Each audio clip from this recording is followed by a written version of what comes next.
Like we talk about the four S's, the types of issues with agencies doing that, there's also some consequences to using some of these techniques.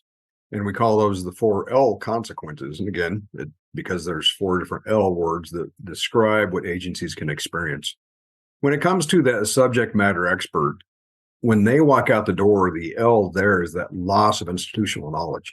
If all of the information and knowledge about that agency's assets and tools and gear and training was in that person's head, when they walk out the door, that information goes with them. And if that was their management system, they're running at a deficit now because they don't have the information they need to be able to make the correct decisions. The other L that we talk about is a loss of reputation. And this is probably foremost in many agency executives' minds, maybe not one they talk about as much, but all of us fear this. We all fear that something is going to go wrong with our assets. We're going to misplace a handgun. We're going to lose something that's very critical or has public safety consequences. We're going to poorly manage our safety gear and somebody's going to get hurt. And once that information is out in the public, that's where that loss of reputation comes from, that people worry about what is the public thinking about me? What are the political ramifications going to be? So that second L we talked about is loss of reputation. The third is loss of property. We talked about that a little bit already, that as these things leave the agency and they're untrackable, they're unknown where they're at, there's risks because there's not only sometimes financial cost to replace those things, but there may also be a risk to the public as those things end up in the wrong hands.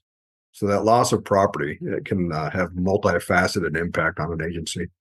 And finally, probably I think first and or last and foremost anyway, is that loss of actionable intelligence. And what we mean by that is that if you have no data on the gear that you're using, you don't know the condition, you don't know the lifespan, you don't know how soon that needs to be replaced.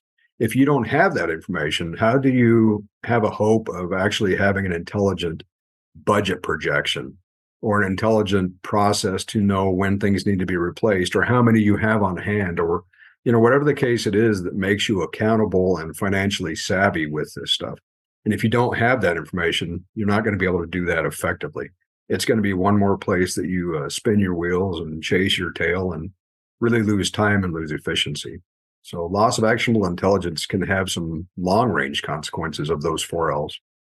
And so with these things in mind, this is why we actually recommend that agencies move into an asset management system like NuGov.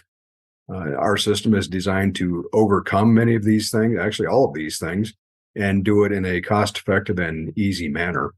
So moving away from those four S's of poor techniques and the four L consequences that come with them.